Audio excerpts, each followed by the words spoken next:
Picture this. You're standing in your own driveway, holding an eviction notice in one hand and a stack of fraudulent HOA violation letters in the other. At the same time, the woman who's been making your life a living hell for 2 years smirks at you from her perfectly manicured lawn. Now imagine discovering that this same woman, this self-appointed queen of the neighborhood, who's fined you for everything from your mailbox being the wrong shade of black to your grass being a 1/4 inch too tall, has somehow become your landlord. But here's where it gets truly insane. What if I told you that the shocking discovery waiting at the end of this story would not only expose her entire operation, but would bring down an empire of deceit that had been quietly destroying lives for over a decade? Where are you watching from? Please feel free to leave a comment below, because you are about to witness one of the most calculated takedowns of an HOA tyrant that you've ever heard. This isn't just a story about petty neighborhood drama.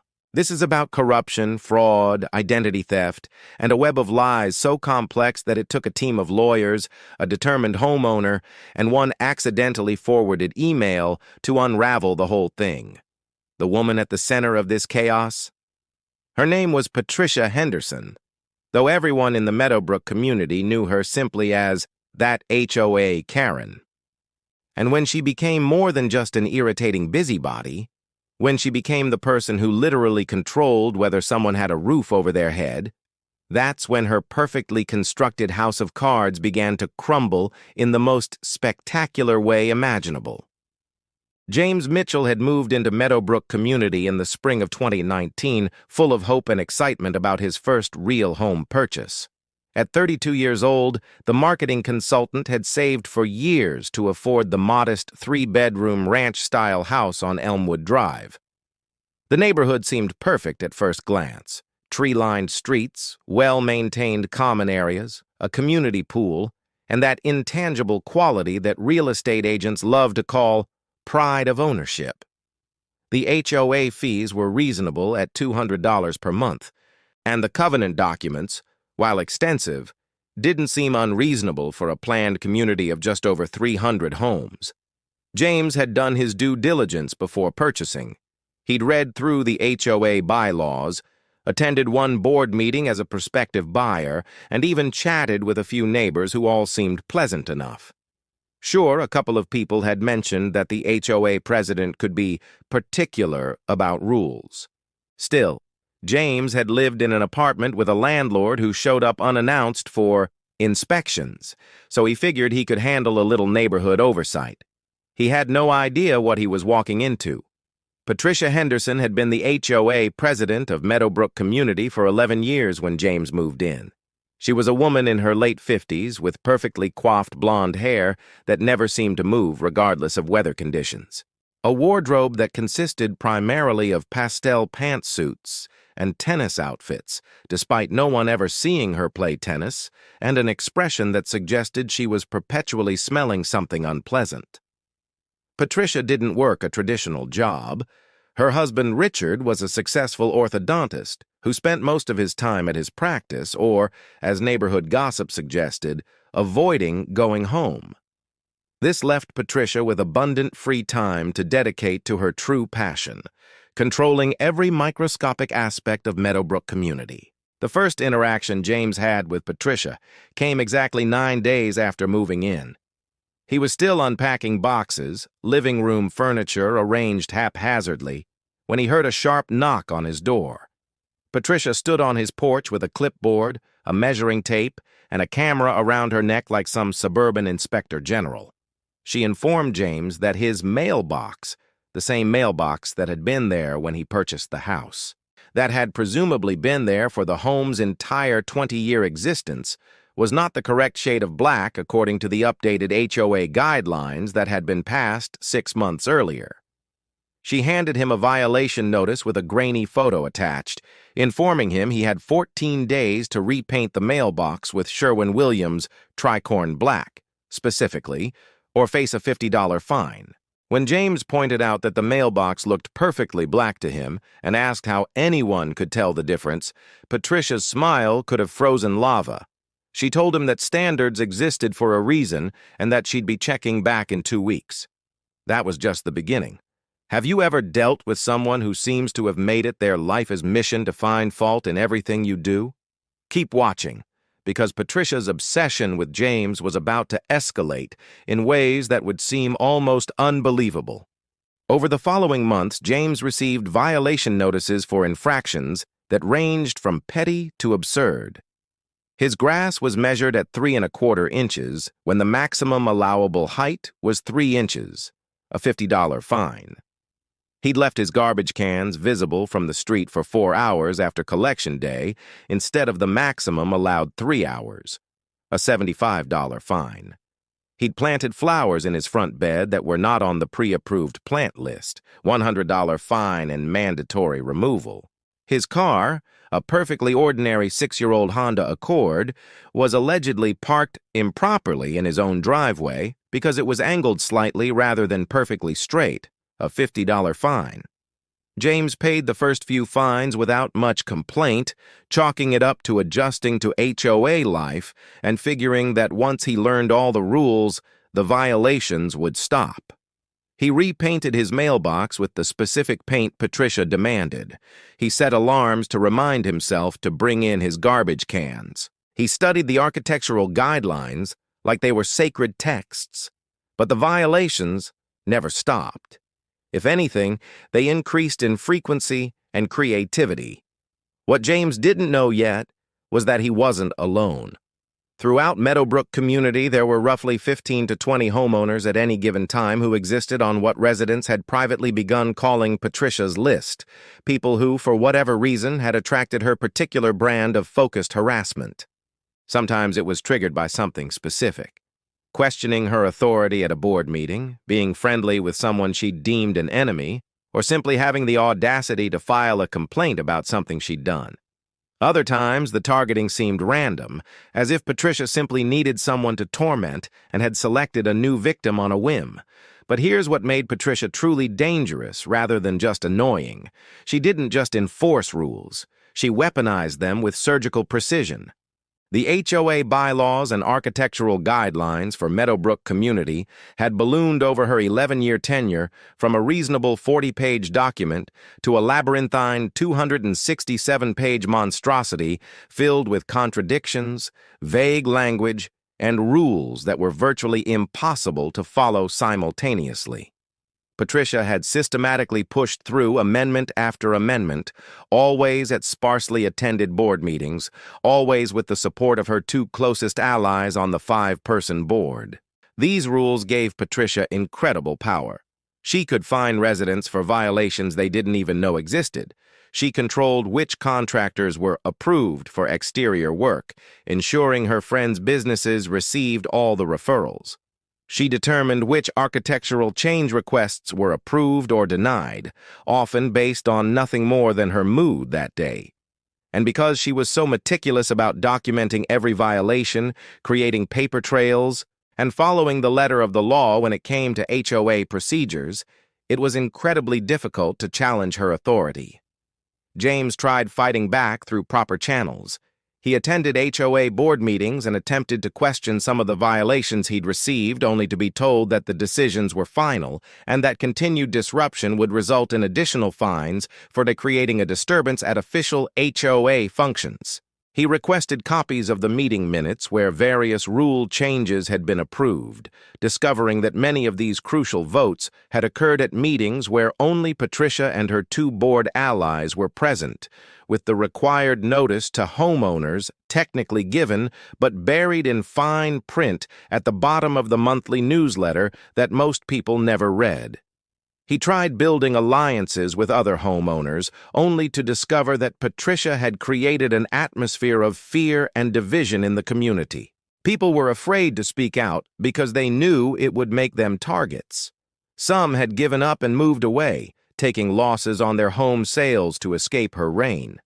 Others had become resigned to paying whatever fines Patricia levied, treating it as an unofficial extra HOA fee rather than fighting battles they didn't believe they could win.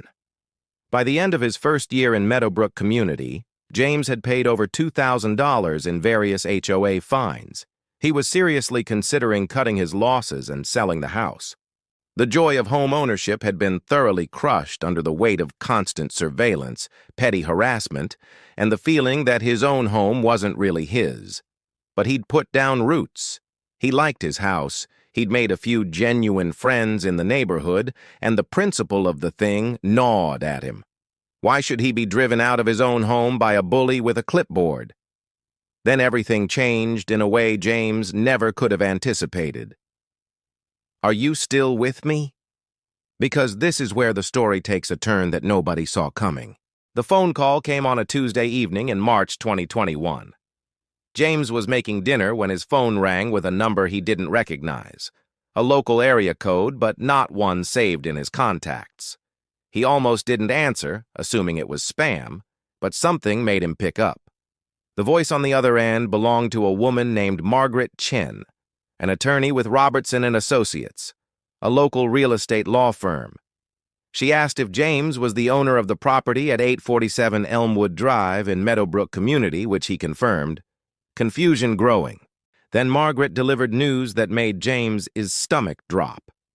The property management company that had been handling HOA collections and covenant enforcement for Meadowbrook Community had filed for bankruptcy. As part of the bankruptcy proceedings, all the assets of the management company were being sold off, including something James didn't even know existed, a master lease agreement that gave the management company certain rights related to properties with outstanding HOA violations and unpaid fines. James interrupted to say he didn't have any unpaid fines. He'd paid every single ridiculous violation notice Patricia had ever issued, specifically to avoid any legal complications. Margaret's response was sympathetic but alarming. According to the management company's records, James had over $8,000 in outstanding fines, late fees, and administrative charges dating back to his first month of residence. Furthermore, because these fines had remained unpaid for over 18 months, the management company had exercised a clause in the HOA covenant that allowed them to place a lien on his property, and in extreme cases assume a landlord position until the debt was satisfied. This was insane. James had proof of payment for every fine, bank statements, canceled checks, and email confirmations.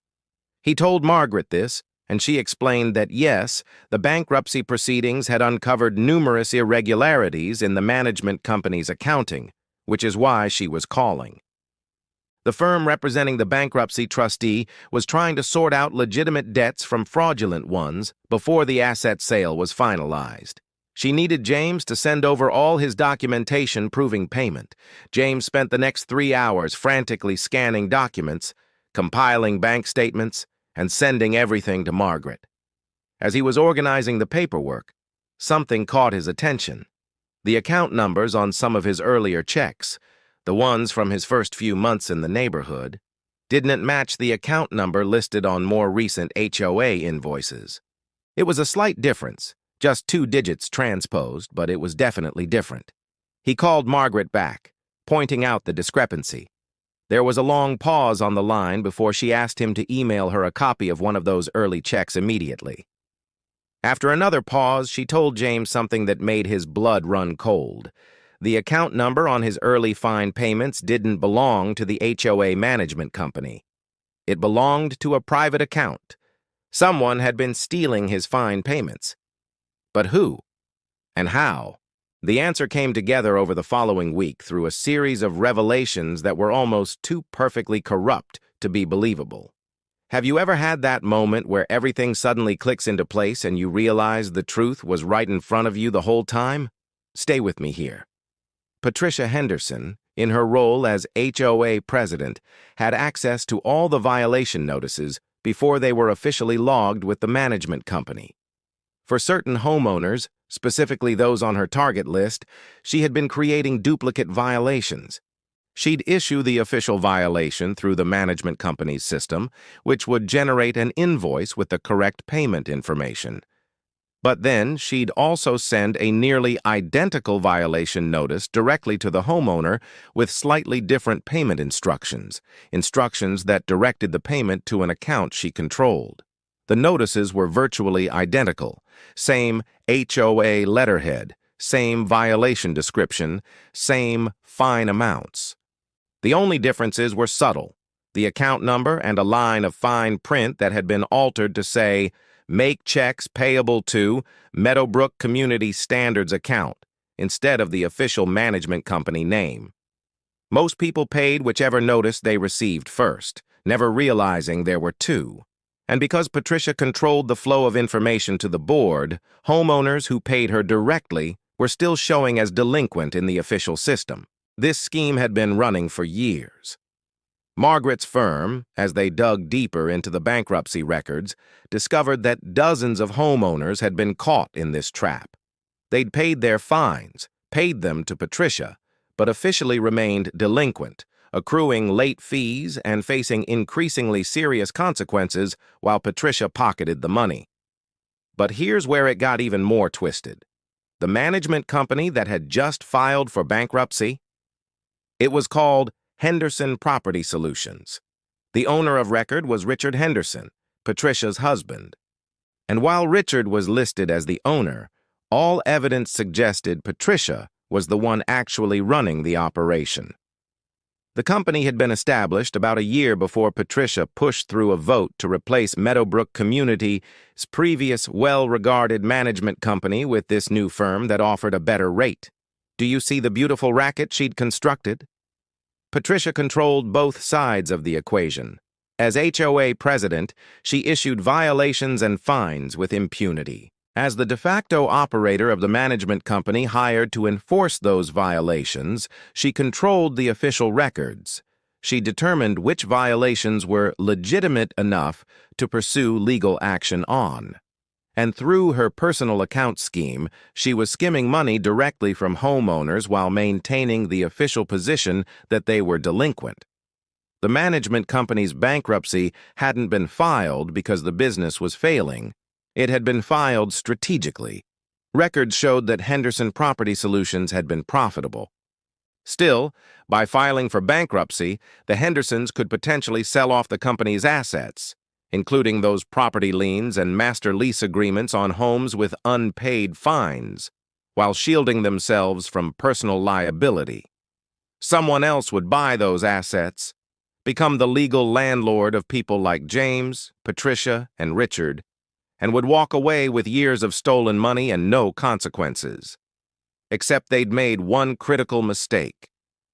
When Henderson Property Solutions filed for bankruptcy, all its financial records became subject to scrutiny by the bankruptcy court and the trustee overseeing the asset sale. And one very thorough forensic accountant working for the trustee had noticed that the company's books showed significant outstanding receivables from homeowners. Still, when she cross-referenced those names and addresses with public property records and started making random phone calls to verify, she kept finding people who insisted they'd paid their fines and had proof. That accountant's name was Linda Yamazaki, and she smelled fraud. Big fraud. The kind that gets prosecutors interested. She alerted Margaret's firm, which was representing the trustee, and they started systematically contacting every homeowner listed as delinquent in Henderson Property Solutions records. James was one of approximately 38 homeowners caught in Patricia's scheme. Some had only paid 1 or 2 fraudulent fines before catching the discrepancy. Others, like James, had been systematically defrauded for months or even years. The total amount Patricia had stolen was somewhere north of $250,000. But wait, it gets worse. Are you starting to see how deep this corruption ran? The master lease agreements that Henderson Property Solutions held on certain properties weren't just about collecting debts. They were designed to give Patricia something she wanted even more than money: total control and the ability to drive specific people out of the neighborhood entirely. See, the lease agreements had been structured so that once invoked, the management company, and by extension Patricia, became the homeowner's landlord for a period of up to 5 years or until the debt was satisfied. During that time, the homeowner had to pay rent in addition to their mortgage. If they failed to pay or violated any terms of the lease agreement, they could be evicted from their own home. The property would then be sold to satisfy the lien, with Henderson Property Solutions taking a percentage of the sale proceeds as administrative fees. It was a foreclosure scheme dressed up in legal paperwork. Patricia had found a way not just to harass people she didn't like, she'd found a way, actually, to steal their homes, and James was about to become her next victim. The notice he'd received from Margaret's firm was actually a courtesy warning. Another firm, one representing the buyer of Henderson Property Solutions assets, had already purchased James's lease agreement along with a bundle of others. That firm was moving forward with activating the leases, arguing that regardless of the fraud allegations, the legal documents were valid and binding until proven otherwise in court. The buyer? A company called Residential Asset Management Group, which sounded like a generic corporate entity but was actually a shell company. And when James hired his own attorney to investigate further, they discovered that Residential Asset Management Group had been registered just 3 months earlier. The registered agent was a law office that specialized in setting up asset protection structures. And while the true ownership was buried behind layers of corporate veils, there were enough clues to suggest that Patricia Henderson herself might be behind this purchasing entity. She was buying her own fraud-generated assets through the bankruptcy, legitimizing them through the legal sale process, and positioning herself to actually become the landlord of the people she'd been systematically defrauding. The audacity was breathtaking. James received the official notice in late April 2021. As of May 1st, he would be required to begin paying a monthly rent of $1,200 to Residential Asset Management Group in addition to his mortgage payment or face eviction proceedings. The lease term was 5 years. If he wanted to challenge the lease, he'd need to file a lawsuit, which would cost tens of thousands of dollars in legal fees with no guarantee of success. Think about how you'd feel in that moment. You buy your first home, you play by every rule, no matter how ridiculous, you pay every fine even when they're clearly unjust, and still you end up being told that you're about to lose everything. What would you do? James felt paralyzed. He had some savings, but not enough to simultaneously fight a legal battle and pay double housing costs. He couldn't refinance to pay off the alleged debt, because the lien on his property meant no bank would touch him. He couldn't sell the house quickly enough to escape because the lien and now the lease agreement would follow the property. He was trapped. But remember, Linda Yamazaki, that forensic accountant, and remember that Margaret's firm was still digging into Henderson Property Solutions records on behalf of the bankruptcy trustee. They hadn't given up. They were building a case, but cases took time, and James didn't have time. Then something unexpected happened. Another homeowner, a man named David Torres, who lived 3 streets over and had been one of Patricia's targets for even longer than James, showed up at James's door one evening with a laptop bag and a grim expression. David explained that he'd been documenting everything Patricia had done for the past 4 years. Every violation notice, every board meeting, every interaction. He'd filed formal complaints with the county and state agencies that oversee HOAs. He'd organized a secret group of about 20 homeowners who'd all been victimized by Patricia's schemes. And now, with the bankruptcy and fraud coming to light, he believed they finally had a chance not just to stop Patricia, but to dismantle her operation completely. David opened his laptop and showed James something extraordinary, a comprehensive database of HOA violations, fines, and legal actions that Patricia had initiated over her 11 years as president. He'd obtained some of this through public records requests, some through discovery in previous small claims disputes, and some through Freedom of Information Act requests when Patricia had involved municipal code enforcement. The pattern was undeniable. Patricia didn't just enforce rules, she created impossible situations that guaranteed violations, targeted specific people with disproportionate scrutiny, and systematically escalated consequences until people either paid enormous sums or left the neighborhood. But David's research had uncovered something even more damning. Patricia's scheme didn't start with the HOA. It was the evolution of something she'd been doing for years. Before moving to Meadowbrook Community, Patricia had been involved in property management for apartment complexes. She'd been fired from 2 different management companies for irregularities in security deposit accounting. She'd faced civil lawsuits from former tenants. She'd even been investigated, though never charged, for insurance fraud related to claims about property damage at a complex she managed.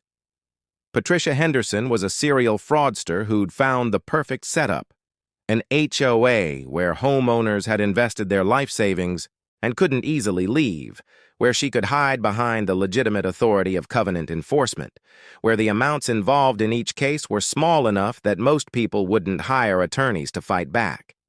She'd been running this con for over a decade, and she'd gotten away with it because she understood that the system was rigged in favor of HOAs and against individual homeowners. David's group had already filed formal complaints with the State Attorney General's office and the FBI's white-collar crime division. They'd submitted all their evidence to the bankruptcy court. They'd even gone to the media, though so far only one local news blog had shown interest. What they needed now was time. Time for the investigations to unfold, time for the legal system to work. But time was the one thing James and the others didn't have. May 1st arrived. James received a formal demand letter for his first month's rent payment. He didn't pay it. 2 weeks later, he received a notice of lease violation and a warning that eviction proceedings would begin if the rent and associated late fees weren't paid within 10 days. His hands shook as he read the signature at the bottom of the letter. It wasn't from some corporate entity or faceless law firm. It was signed by Patricia Henderson, property manager, Residential Asset Management Group. She'd dropped the pretense. She was openly claiming the role of his landlord now, and she was coming to his home. The eviction hearing was scheduled for late June 2021 in the County District Court. James had hired an attorney, a young lawyer named Rebecca Tanaka, who specialized in landlord-tenant disputes and had immediately grasped the extraordinary nature of the situation. Rebecca filed multiple motions challenging the validity of the lease agreement, the underlying liens, and Patricia's authority to act as landlord, given the ongoing fraud investigation. But the judge assigned to the case was known for being a strict proceduralist who didn't like tenants' rights cases, and had a reputation for siding with property owners in almost every dispute. Rebecca warned James that the hearing would be an uphill battle. They were asking the judge to look past the seemingly legitimate paperwork, the properly filed liens, the validly executed lease agreements, the bankruptcy sale approved by another court, and recognize the fraud underneath. Judges were generally reluctant to do that, especially in a preliminary eviction hearing. The typical legal reasoning went, even if fraud occurred, the tenant needs to pay rent while that fraud is sorted out in a separate civil case. Otherwise, every tenant facing eviction could claim their landlord was a fraudster to buy time. James felt sick as the hearing date approached. He'd been living in his house for over 2 years, had never missed a mortgage payment, had followed every ridiculous rule Patricia had invented, and now he was facing eviction like some deadbeat tenant who'd trashed a rental and skipped out on rent. The injustice of it was suffocating. Then, 3 days before the hearing, something extraordinary happened. Are you ready for this? Because this is where everything came together most unexpectedly. Margaret Chen, the attorney from the bankruptcy case, called James with news. Linda Yamazaki, the forensic accountant, had found something while continuing to dig through Henderson Property Solutions' financial records. She'd discovered that Patricia hadn't just been stealing fine payments from homeowners. She'd also been systematically inflating the management company's fees to Meadowbrook Community HOA, charging for services never rendered, billing for contractors who'd never worked on HOA properties, and routing those excess funds into personal accounts. But that wasn't the shocking part. The shocking part was that when Linda tried to trace where all this money was going, she discovered that Patricia hadn't just been stealing for personal enrichment. She'd been using the stolen funds to make investments. Specifically, she'd been buying properties, not in Meadowbrook Community, but in foreclosure auctions around the county. Over the past 5 years, Patricia had acquired 17 rental properties, all purchased with cash, all generating monthly rental income. Patricia Henderson had built a real estate empire with stolen money, and she'd gotten greedy. Some of those properties had been purchased in her own name, creating a direct financial trail from the HOA fraud to her personal real estate holdings. Linda had documented it all, and she'd handed the evidence to the FBI agent investigating the case. Margaret told James that the FBI was moving fast. They'd executed search warrants on Patricia's home, Richard's orthodontic practice, where Patricia apparently kept some financial records, and the offices of Henderson Property Solutions. They'd seized computers, financial documents, and phones, and they'd discovered something during those searches that changed everything. Patricia had been sloppy. On her personal computer, she'd kept detailed spreadsheets tracking all her schemes, which homeowners she'd targeted, how much she'd stolen from each one, which properties she'd bought with the proceeds, and how much rental income those properties were generating. It was a complete accounting of her criminal enterprise, probably kept, so she could track her return on investment. The FBI agent who'd reviewed those spreadsheets had apparently called it the criminal equivalent of a confession written in Excel. But there was something else, something that directly impacted James's eviction hearing. Patricia's spreadsheets included notes about her strategic plans for various homeowners. Next to James's name, she'd written, "Persistent troublemaker, escalate to eviction, property has appreciated significantly, force sale, acquire through asset management entity at foreclosure, flip for profit." She hadn't just wanted to steal from James or drive him out. She'd wanted to force him into foreclosure so she could buy his property cheaply and resell it for a profit. The entire eviction proceeding was part of a predetermined plan to acquire his home. Margaret told James to get this information to his attorney immediately. It completely reframed the eviction case. This wasn't a legitimate landlord trying to collect legitimate rent. This was a criminal scheme to steal a home through abuse of legal processes. Rebecca filed an emergency motion with the court, attaching the FBI's evidence and requesting that the eviction hearing be postponed until the criminal investigation was complete. She argued that proceeding with the eviction would essentially allow Patricia to profit from her own criminal activity and that the court should not be complicit in facilitating that outcome. The motion landed on the judge's desk 2 days before the hearing. His response came back within hours. Motion denied. Hearing would proceed as scheduled. The written order was terse. Criminal allegations against plaintiff do not automatically invalidate properly executed legal agreements. Tenant may raise fraud defenses but must do so through proper channels. Eviction proceeding will continue. James felt his hope deflate. The system seemed designed to protect Patricia, even as her crimes were being exposed. How was this possible? The morning of the hearing arrived. James put on his only suit. He'd worn it to 2 job interviews and a funeral in the past 5 years, and met Rebecca outside the courthouse. She looked stressed, but determined. She told James she had a plan, but it was risky and required perfect timing.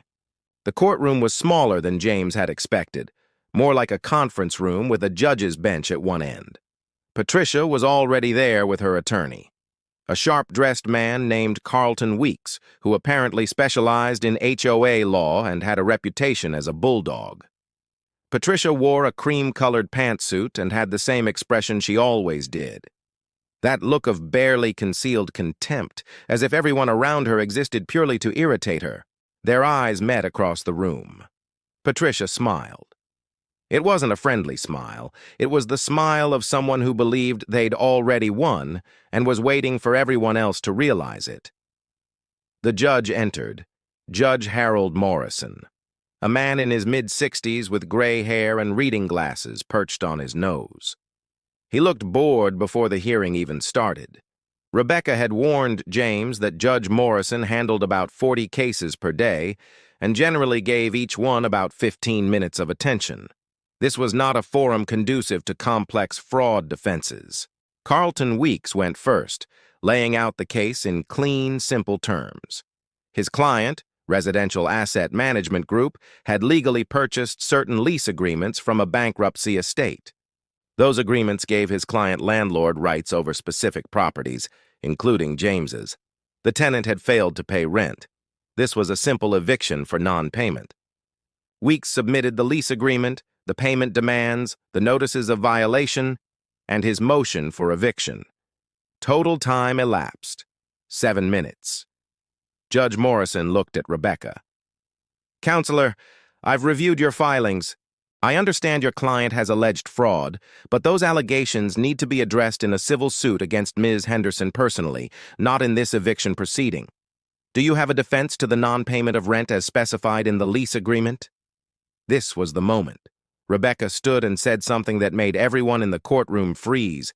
"Your Honor, my client cannot pay rent to this plaintiff because the plaintiff does not legally exist."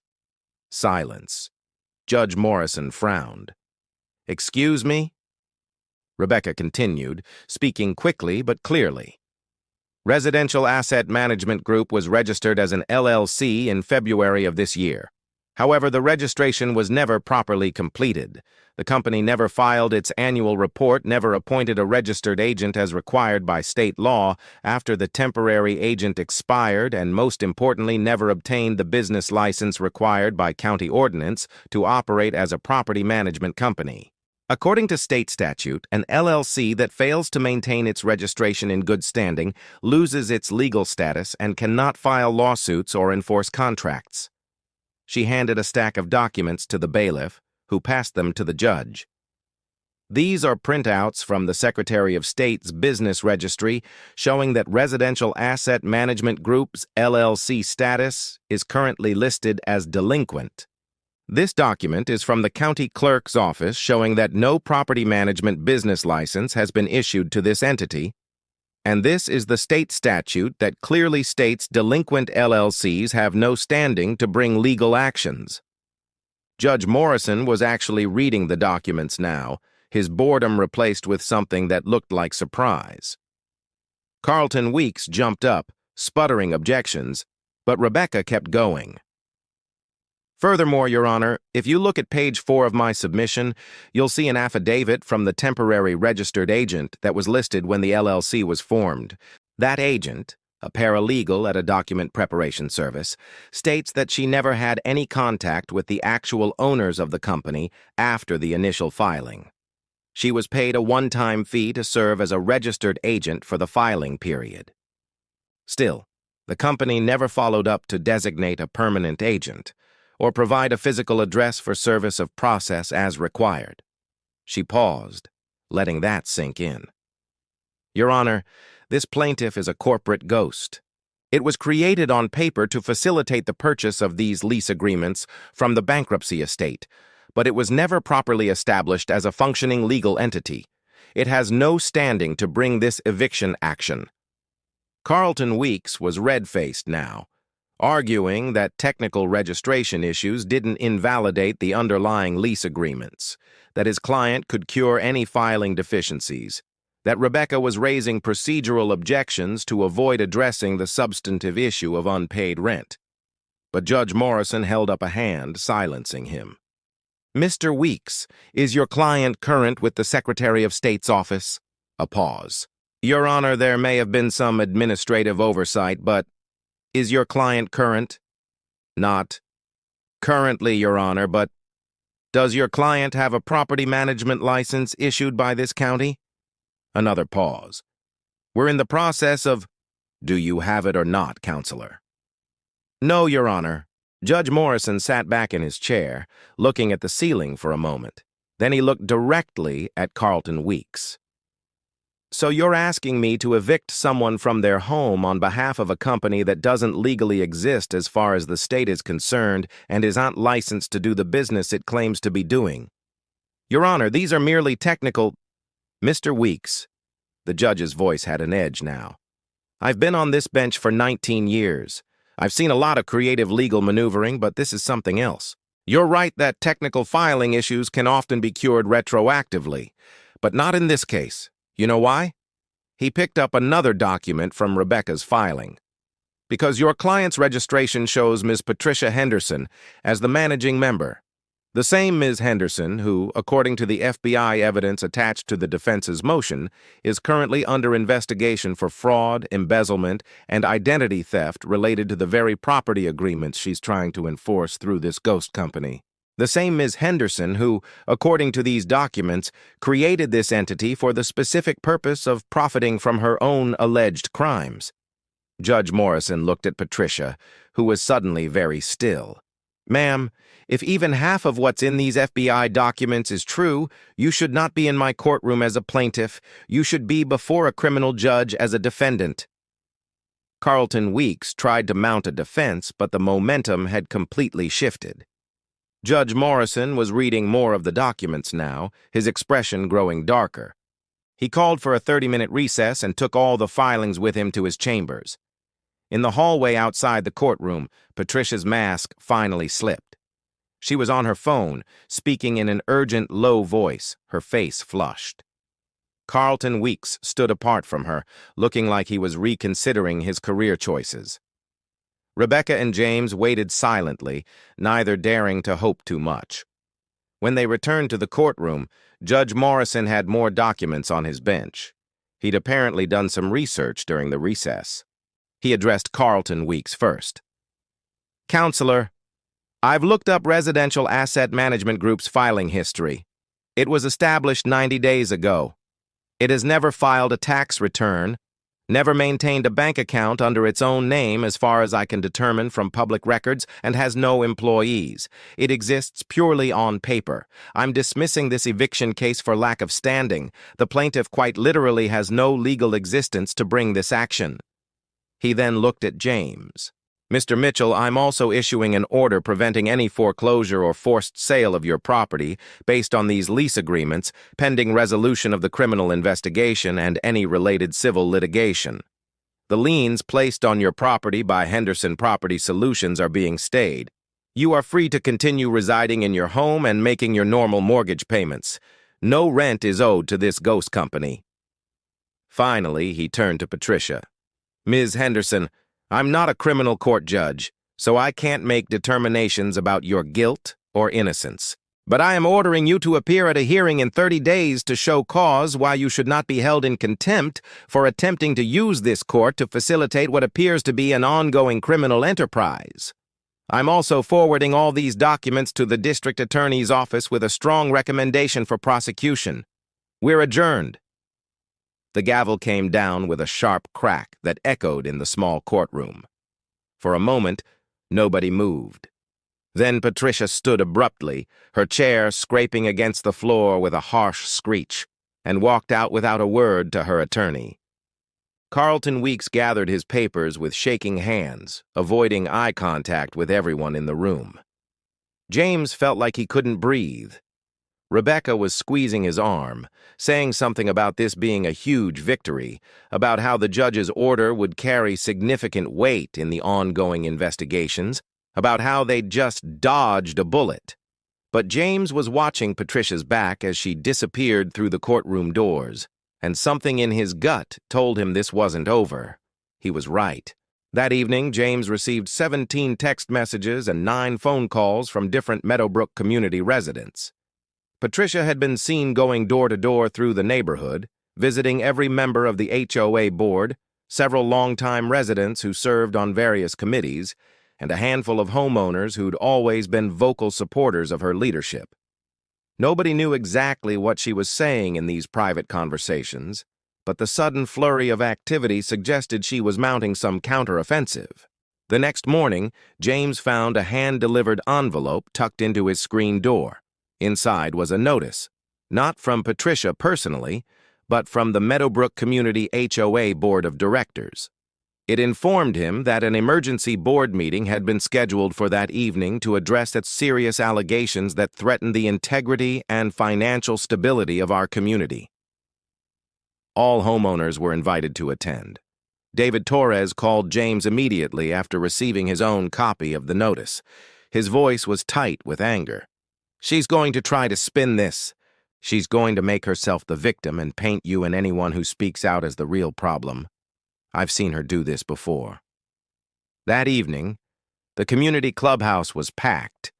Every chair was filled, with people standing along the walls and crowding in the doorway. James had never seen attendance like this at an HOA meeting. Usually, only a handful of residents bothered to show up. But apparently, word had spread about the court hearing, about the FBI investigation, about Patricia's door-to-door campaign.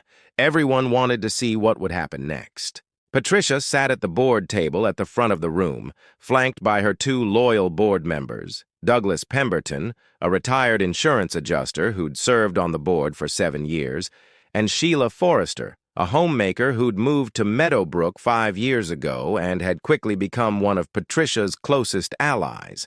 The other two board seats, the ones held by members who occasionally questioned Patricia's decisions, were conspicuously empty.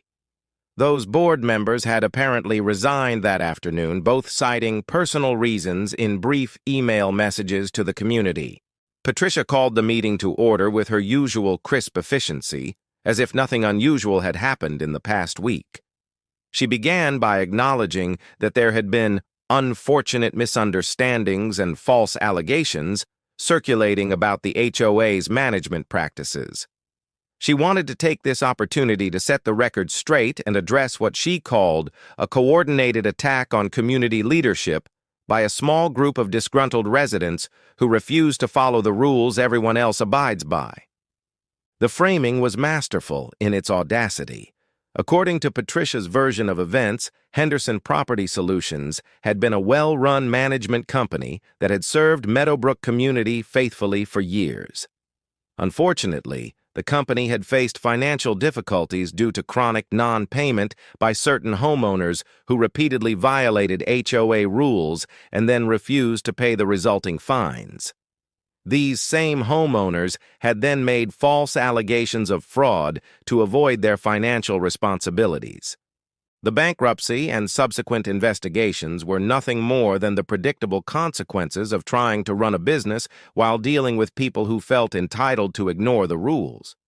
As for the criminal investigation, Patricia said calmly, she welcomed it. She had nothing to hide. When authorities finished reviewing all the facts, rather than relying on cherry-picked documents from disgruntled residents, they would see that she had always acted in the community's best interests. The real victims here were the honest homeowners whose property values and quality of life were being threatened by neighbors who wanted to turn Meadowbrook into an anything-goes neighborhood with no standards. James watched in disbelief as several people around the room nodded along. Patricia was lying, blatantly, provably lying. But she was doing it with such confidence, such righteous indignation, that some people were actually buying it. Or at least they wanted to buy it, because the alternative was accepting that their HOA president had been running a massive fraud operation right under their noses for years. Then Patricia dropped her bombshell. She announced that the board had voted unanimously, meaning herself, Douglas, and Sheila, since the other two board members had conveniently resigned, to levy a special assessment on all homeowners in Meadowbrook community. The assessment would be $3,000 per household, due within 60 days, to cover legal expenses, management transition costs, and repairs to the community's reputation and financial standing. The room erupted. $3,000? With 60 days' notice? People were shouting questions, objections, and demands for explanation. Patricia banged her gavel repeatedly, calling for order, insisting that the special assessment was both necessary and legal under the HOA's bylaws. David Torres stood up, his voice cutting through the chaos. This is retaliation. You're punishing the entire community because your fraud got exposed. You can't do this. Patricia's smile was cold. Mr. Torres, the board has full authority to levy special assessments as needed. If you'd like to challenge that authority, you're welcome to hire an attorney. Though based on your past behavior, I suspect you'll simply refuse to pay and then cry victim when you face the consequences. You're under FBI investigation, someone shouted from the back. I'm cooperating with an investigation into my former business partner's mismanagement, Patricia corrected smoothly. There's a difference. And I'm still the duly elected president of this HOA until either I resign or the homeowners vote to remove me, which brings me to my next point. She explained that under the HOA's bylaws, the board could only be removed by a vote of at least 60% of all homeowners, not 60% of those attending a meeting, but 60% of all 314 households in Meadowbrook community. That meant at least 189 households would need to vote in favor of removal. Given that attendance at typical HOA meetings was usually 15 to 20 people, and many homeowners were elderly, disengaged, or absent landlords who rented out their properties, achieving that threshold was virtually impossible. "So if you don't like my leadership," Patricia continued, her voice dripping with false sweetness, "you're welcome to organize a recall vote. I'll even waive the normal requirement for a petition and allow a vote at next month's regular meeting. All you need is 189 votes. Good luck with that." It was a dare. She knew exactly how difficult it would be to mobilize that many homeowners, especially when many of them either didn't care about HOA politics or, after her door-to-door campaign, believed her version of events. The meeting dissolved into heated arguments, small groups clustering around the room to debate what to do. James overheard one elderly couple saying they thought the whole thing was just politics, and they planned to pay the assessment and stay out of it. He heard two younger homeowners discussing whether to sell their houses and leave rather than deal with the drama. He heard Patricia's supporters talking about ungrateful residents who should have read the fine print before buying here. The community was fracturing before his eyes, and Patricia was orchestrating it deliberately. She understood that her best defense wasn't proving her innocence. It was creating enough chaos, confusion, and division that organized opposition became impossible. But Patricia had underestimated one critical factor. Linda Yamazaki, that relentless forensic accountant, wasn't done digging. And the FBI agent handling the case, a woman named Sarah Chen, who'd built her career on white-collar fraud prosecutions, had a particular hatred for people who stole from homeowners. 2 weeks after the disastrous HOA meeting, while James and David were trying to organize a recall petition, struggling even to get people to answer their doors, let alone sign, everything exploded in a way nobody had anticipated. Are you still watching? Because this is where Patricia's carefully constructed empire didn't just crack, it completely shattered. The local news broke the story first. A reporter named Marcus Webb from the city's main NBC affiliate had been digging into the Henderson Property Solutions bankruptcy after receiving a tip from Linda Yamazaki. What he discovered went far beyond HOA fraud. Patricia Henderson's real estate investment scheme was bigger and more systematic than anyone had realized. Marcus's investigation, which aired as a 3-part special report, revealed that Patricia had been buying foreclosed properties at auction, not just occasionally but systematically, using a network of shell companies to avoid detection. She'd purchased 43 properties over 7 years, investing approximately $3 million total. The funding had come from multiple sources: the HOA fraud, inflated management fees, and, most shockingly, a mortgage fraud scheme where she'd taken out loans against properties she didn't actually own. Here's how that worked. Patricia would identify a property in Meadowbrook community whose owner had significant HOA debt she'd often manufactured through her fraudulent violation scheme. She'd file a lien against the property through Henderson Property Solutions. Then, using forged documents that showed her company as having a greater interest in the property than it actually did, she'd apply for private loans from small, unsophisticated lenders, using the Meadowbrook properties as collateral. The lenders, seeing what appeared to be legitimate liens and Patricia's professional presentation, would issue loans of $50,000 to $75,000 per property. Patricia would take that loan money and use it to buy foreclosed properties at auction. Those properties would generate rental income, which she'd use to make minimum payments on the fraudulent loans while pocketing the rest. It was a classic Ponzi-adjacent scheme. using new fraud to pay for old fraud while extracting profit at every step. Marcus' report included interviews with several homeowners in Meadowbrook who'd discovered liens on their properties they never knew existed. It included interviews with lenders who'd been defrauded. It included footage of the 17 rental properties Patricia owned, most of them rented to low-income tenants who had no idea their landlord was a criminal. And it included something truly damning: security camera footage from Patricia's own home. The FBI search warrant had included permission to review security footage from the Henderson residence. That footage showed Patricia and Richard having a heated argument in their driveway 3 days after the FBI's initial search. They hadn't known the security camera had audio recording capability. In the footage, Richard could be heard yelling at Patricia that he'd told her this would all come crashing down eventually, and that he'd warned her not to get so greedy. Patricia's response, captured clearly on the recording, was, "I've been doing this for 12 years and nobody's caught on yet. These idiots will believe whatever I tell them." The FBI had leaked this footage to Marcus. It was a strategic move: build public pressure, make it impossible for Patricia to claim ignorance or paint herself as a victim, ensure that prosecutors would face public outcry if they didn't pursue maximum charges.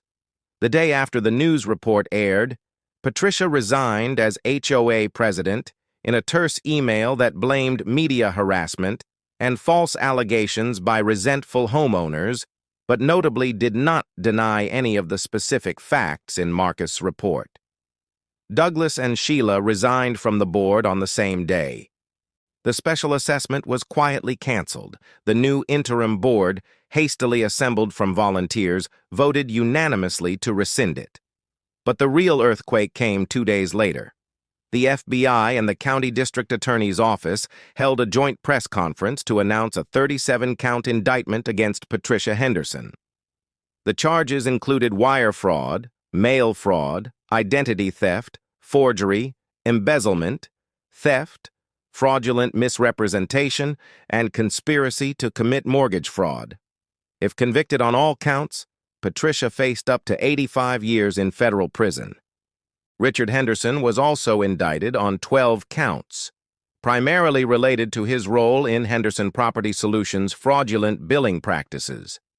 Prosecutors made clear that while Richard had participated in and profited from some of the fraud, Patricia had been the architect and primary operator of the entire scheme. Richard, they suggested, might have a path to a plea deal if he cooperated fully. The press conference included a moment that James would never forget.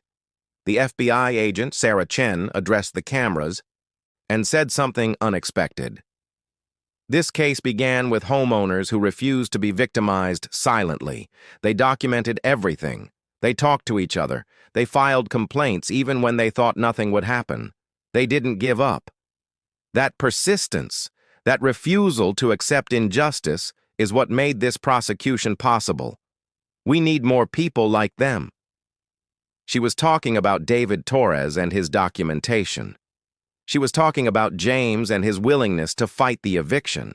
She was talking about every homeowner who'd kept receipts, saved emails, and refused to pay up and shut up when Patricia came calling with her clipboard and her threats. The indictment triggered a cascade of legal consequences. The bankruptcy court immediately froze the sale of all Henderson Property Solutions assets pending resolution of the criminal case. All the liens Patricia had placed on Meadowbrook properties were suspended. The fraudulent loan companies that Patricia's mortgage schemes had defrauded filed civil suits to recover their losses, but they'd be standing in line behind the homeowners Patricia had directly stolen from. Most significantly, the county recorder's office began the process of removing all liens filed by Henderson Property Solutions from affected properties. And the homeowners' attorney group that had formed, now representing 42 victims, filed a massive civil suit seeking not just compensation for stolen money, but punitive damages for emotional distress, harm to credit ratings, and the general havoc Patricia had wreaked on their lives. Patricia hired a high-powered criminal defense attorney, a woman named Diane Costello, who specialized in white-collar crime defense. Diane's first move was to file motions challenging the FBI's search warrants, arguing illegal surveillance and improper evidence handling. Her second move was to approach prosecutors with a plea offer. Patricia would plead guilty to 10 counts in exchange for dismissal of the rest and a recommendation for 15 years in prison. Prosecutors rejected the offer immediately. They wanted Patricia to face the full weight of justice, not just for the Meadowbrook victims, but to send a message to HOA boards and property managers nationwide that this kind of systematic fraud would not be tolerated. The case became something of a cause célèbre in the property rights community. News outlets across the country picked up the story. HOA reform advocates used it as a rallying cry to push for stronger oversight of community associations. Legal experts debated whether HOAs had too much power and too little accountability. Patricia Henderson became the face of HOA corruption, her smirking booking photo appearing in articles and social media posts alongside captions like, "When Karens Attack," and "HOA Horror Story." For James, watching all this unfold felt surreal. He'd bought a house. He'd tried to follow the rules. He'd nearly lost everything. And now the woman who'd tormented him for 2 years was facing potential life in prison, her entire criminal enterprise exposed, her reputation destroyed beyond any possibility of repair. But the story wasn't quite finished yet, because Patricia had one final card to play, one last desperate attempt to save herself, and it would lead to a revelation that shocked even the prosecutors who thought they'd seen everything. The trial was scheduled for February 2022, giving both sides 8 months to prepare. During that time, Meadowbrook community began the slow, painful process of healing and rebuilding. The new HOA board, which now included David Torres as president and James as a regular member, initiated a complete review of all community rules and regulations. They hired an independent management company with zero connections to Patricia. They established transparency measures, including publishing all board meeting minutes online and requiring multiple bids for any community expenditure over $5,000. But most importantly, they organized community meetings where homeowners could share their experiences with Patricia's reign. These meetings were cathartic and revealing. People who'd suffered in silence for years finally spoke up. Stories emerged that ranged from the absurdly petty — a woman had been fined repeatedly for having flowers that were too colorful because Patricia felt they clashed with the neighborhood aesthetic — to the genuinely tragic. One elderly man, Gerald Hutchins, revealed that Patricia's harassment had contributed to his wife's fatal heart attack. Patricia had targeted the couple over a disagreement about tree trimming, escalating to daily violation notices and threatening to place a lien on their home of 30 years. The stress had become unbearable. Gerald's wife Emma had suffered her heart attack while reading yet another certified letter from Patricia threatening legal action. Gerald had never spoken about this publicly before, had blamed himself for not protecting his wife from the stress, and had quietly paid every fine Patricia demanded afterward just to be left alone. His testimony, given through tears at a community meeting, changed something fundamental in Meadowbrook. This wasn't just about money or petty rules anymore. Patricia's actions had literally killed someone, even if she could never be criminally charged for it. The community coalesced around Gerald, offering support, establishing a memorial garden for Emma, and collectively agreeing that the culture of fear Patricia had created would end permanently. Meanwhile, the criminal case was revealing even more disturbing details. As Diane Costello prepared Patricia's defense, she requested access to all the financial records the FBI had seized.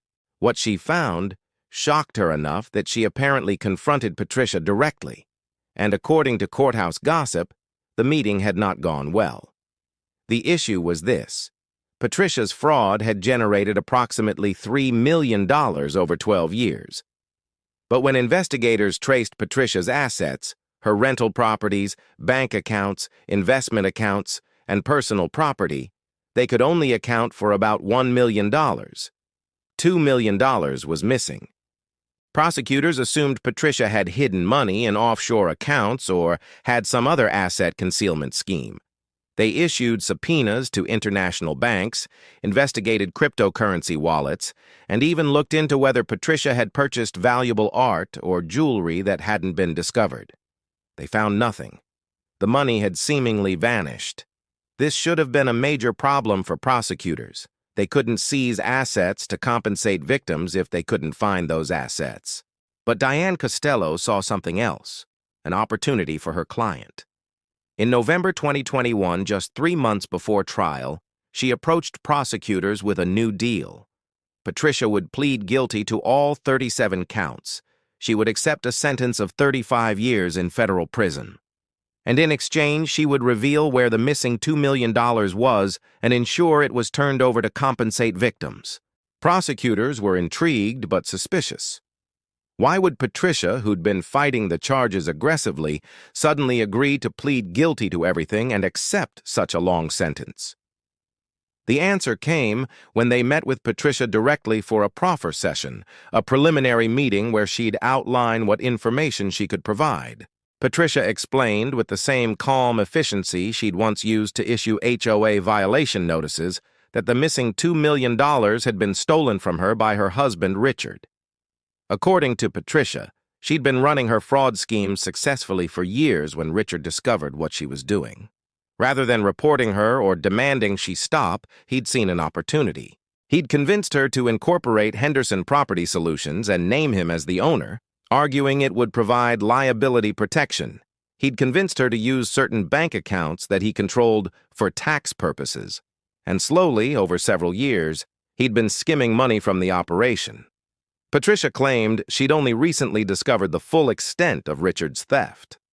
She'd confronted him about it, which led to the argument captured on their security camera. When the FBI began investigating, Richard had panicked and moved the stolen money into accounts Patricia couldn't access. He'd done this, Patricia alleged, to ensure he'd have bargaining power for a plea deal.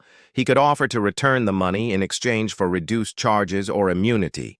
It was a betrayal within a betrayal, a fraud nested inside another fraud. And it raised fascinating legal questions. Could Patricia claim to be a victim of theft even though the money had been stolen from people she'd defrauded? Did Richard's theft from Patricia give her any legal standing? Was Patricia telling the truth, or was this a calculated attempt to reduce her own sentence by throwing her husband under the bus? Prosecutors were skeptical but intrigued enough to investigate. They brought Richard Henderson in for questioning under his original plea agreement.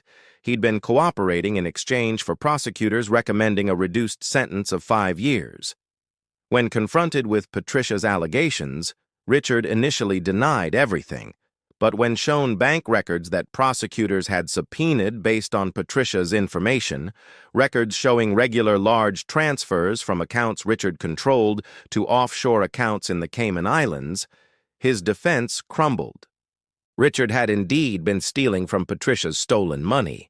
He'd moved approximately $1.8 million offshore over 6 years. He'd used it to fund a secret second life that included a girlfriend in Florida, a condo in Miami purchased under a shell company name, and investments in several legitimate businesses that he'd apparently hoped would eventually provide enough income that he could divorce Patricia and disappear. The girlfriend, when interviewed by prosecutors, revealed that Richard had told her he was a divorced orthodontist with a successful practice and some real estate investments. She'd had no idea he was married, no idea he was involved in fraud, and no idea the money funding their relationship was stolen twice over. She'd been genuinely in love with him, thought they had a future together, and was devastated to learn the truth. The revelation torpedoed Richard's plea deal. Prosecutors withdrew their lenient recommendation and filed additional charges against him: money laundering, tax evasion, and concealment of assets. Richard's attorney scrambled to negotiate a new deal, but prosecutors were done being generous. They wanted full cooperation, full asset forfeiture, and Richard to accept significant prison time. In December 2021, in separate courtrooms on the same day, both Patricia and Richard Henderson entered guilty pleas. Patricia pleaded guilty to all 37 counts against her and agreed to a 35-year sentence. Richard pleaded guilty to 22 counts and agreed to a 20-year sentence. Both would be required to forfeit all assets: the rental properties Patricia had bought, the offshore accounts Richard had hidden, the house they'd lived in, Richard's orthodontic practice, everything. The total asset recovery would be approximately $2.3 million once everything was sold.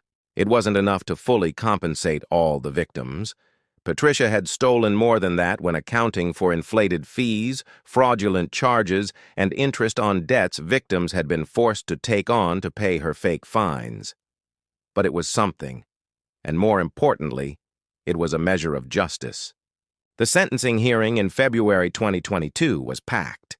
Every seat in the federal courtroom was filled, with overflow spectators watching on closed-circuit television in an adjacent room. Judge Catherine Brennan, a no-nonsense federal judge with a reputation for tough sentences in fraud cases, heard victim impact statements for over 4 hours. James spoke. He described the anxiety of constantly being watched, the financial stress of paying hundreds of dollars in monthly fines for trivial violations, the horror of nearly being evicted from his own home, and the betrayal of realizing that someone who was supposed to be a community leader was actually a predator. He talked about how he'd started having panic attacks, how he'd stopped inviting friends over because he was afraid something would be wrong with his house that would trigger another violation, how he'd begun to dread going home because home didn't feel safe anymore. David Torres spoke. He described years of meticulous documentation, of being called a troublemaker, and conspiracy theorist, of watching neighbors move away in defeat because they couldn't take Patricia's harassment anymore.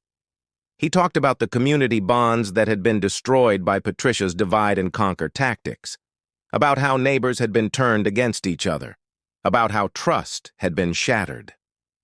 Gerald Hutchins spoke last. He was 83 years old, using a walker, his voice shaking with emotion and age. He described his wife Emma, her kindness, her love of gardening, her pride in their home. He described the final months of her life spent under constant stress from Patricia's threats, and he ended by saying something that silenced the entire courtroom. "My wife believed in following the rules. She raised me to believe that if you do the right thing, everything works out. Patricia Henderson stole more than money from us. She stole my wife's faith in fairness, and that's something I can never get back." Judge Brennan took a brief recess after the victim's statements. When she returned, her expression was grim. She addressed Patricia directly, her voice cold and precise. "Ms. Henderson, I've been a federal judge for 17 years. I've sentenced murderers, drug traffickers, and violent criminals of every description. But I have rarely encountered someone who has caused as much widespread suffering as you have. You didn't commit your crimes in a moment of passion or desperation. You committed them systematically, methodically, over more than a decade. You targeted vulnerable people, homeowners who had invested their life savings in their properties, people who trusted you as a community leader, elderly residents who couldn't easily move or fight back." The judge continued. "What makes your crimes particularly egregious is that you exploited systems designed to protect communities and turned them into weapons. HOAs exist to maintain property values and ensure neighborhoods remain pleasant places to live. You perverted that mission entirely, using HOA rules as tools of harassment, extortion, and theft. You made people afraid to live in their own homes. That's not just fraud. That's a form of terrorism."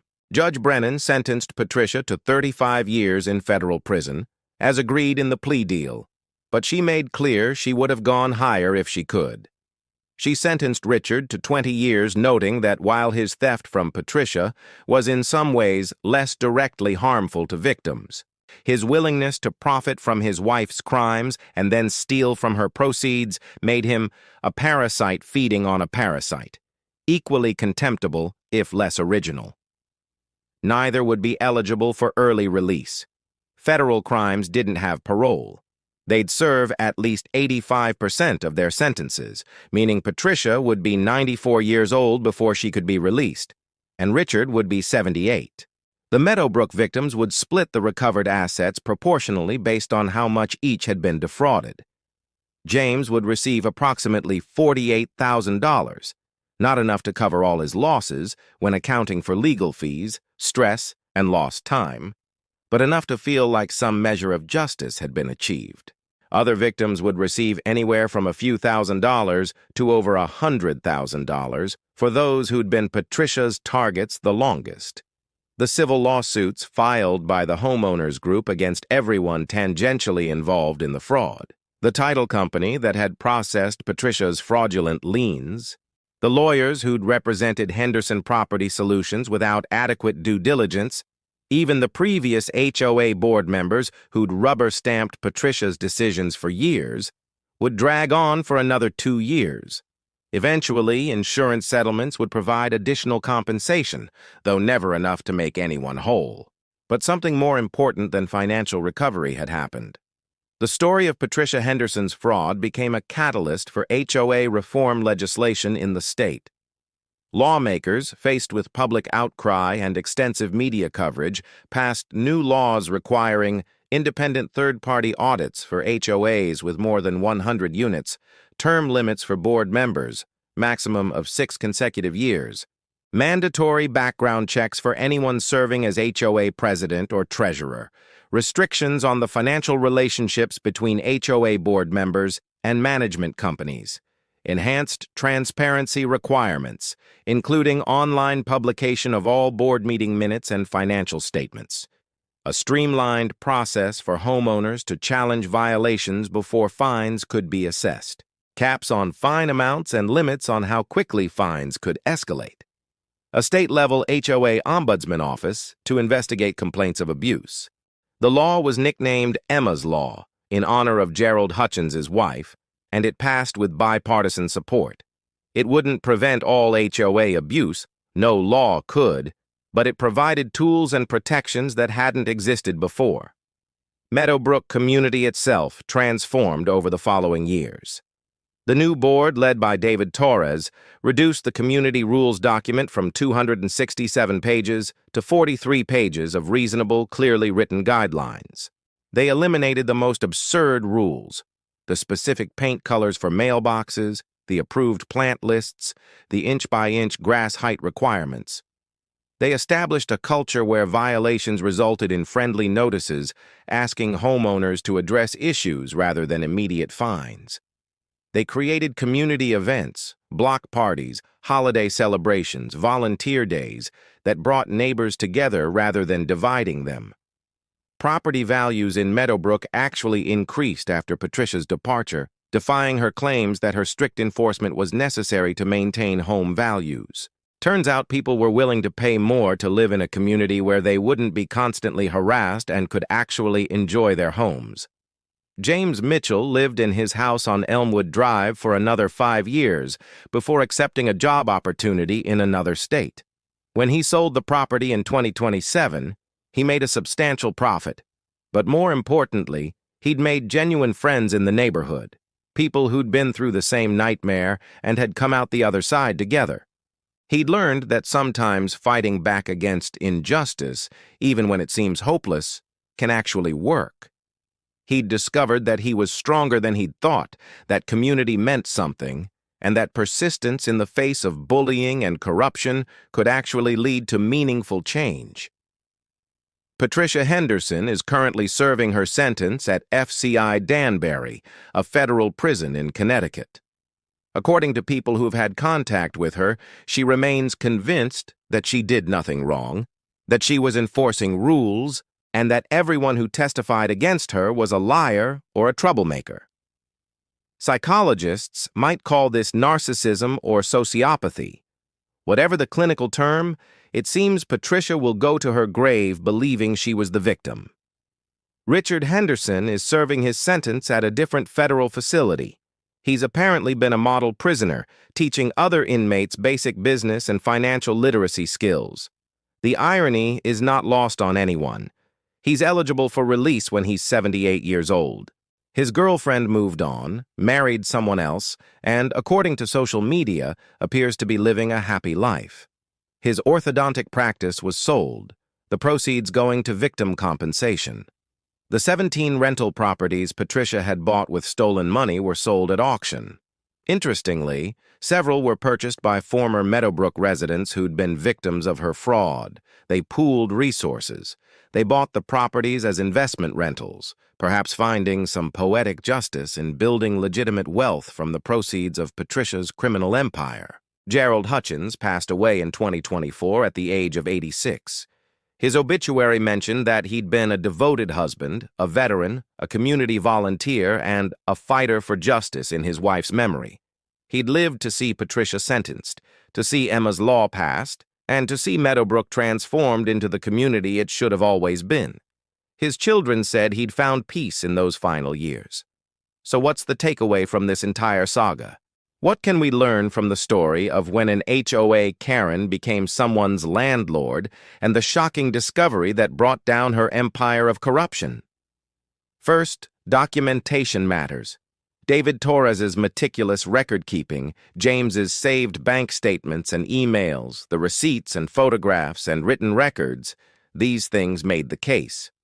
When facing someone who operates through bureaucracy and official-looking paperwork, you need your own paper trail to fight back. Second, speaking up matters. For years, Patricia's victims suffered in silence, thinking they were alone, thinking no one would believe them, thinking it was easier just to pay the fines and keep their heads down. It was only when people started talking to each other, comparing experiences, and realizing the pattern that resistance became possible. Isolation is a bully's best weapon. Community is the antidote. Third, persistence matters. James could have moved away. He could have paid the fraudulent rent. He could have accepted that the system was rigged and that fighting was hopeless. Instead, he kept fighting, through proper channels, with legal help, by organizing with others. And eventually, that persistence paid off. Not every story ends with the bad guy going to prison, but more end that way than you'd think if you actually fight back. Fourth, systemic problems require systemic solutions. Patricia's fraud was enabled by weak oversight of HOAs, by rules that gave board members enormous power with minimal accountability, and by a legal structure that favored associations over individual homeowners. The reform legislation that followed her case won't prevent every abusive HOA president, but it makes the environment less hospitable for would-be tyrants. Real change comes from making the system itself better, not just punishing individual bad actors. And finally, the most important lesson: your home should be your sanctuary, not your prison.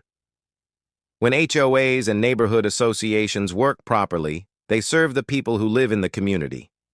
When they don't, when they become tools for bullies, tyrants, and fraudsters, they need to be reformed or dismantled. No one should live in fear in their own home.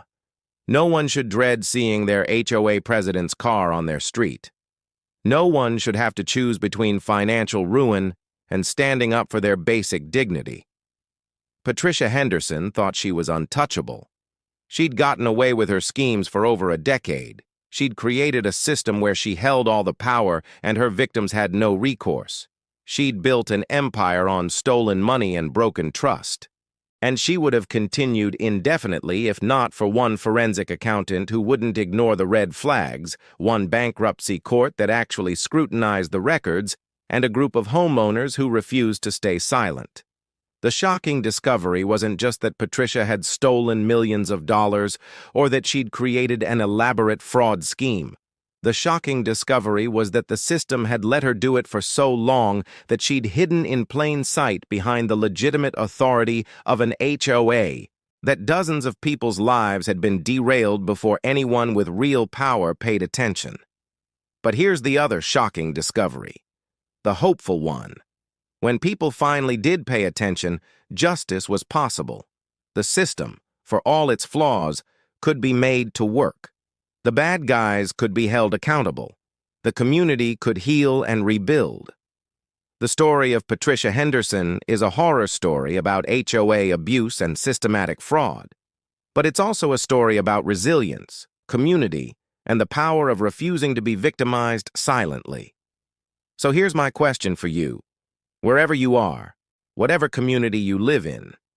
If you saw something wrong, something unjust, something that was harming people around you, would you speak up? Would you document it? Would you fight back even when it seemed hopeless?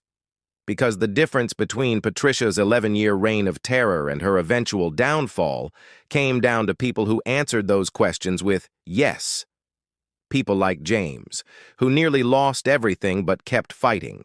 People like David, who documented everything, even when people called him paranoid. People like Gerald, who found the courage to speak his truth even through grief. People like Linda, the accountant, and Sarah, the FBI agent, who treated HOA fraud as seriously as any other crime. The Patricia Hendersons of the world count on silence, isolation, and resignation. They count on people thinking, it's just easier to pay the fine, or it's not worth fighting over, or no one will believe me anyway. They lose when we prove them wrong. Thanks for watching this story all the way through. If you've had experiences with HOA abuse or neighborhood politics gone wrong, share your story in the comments below.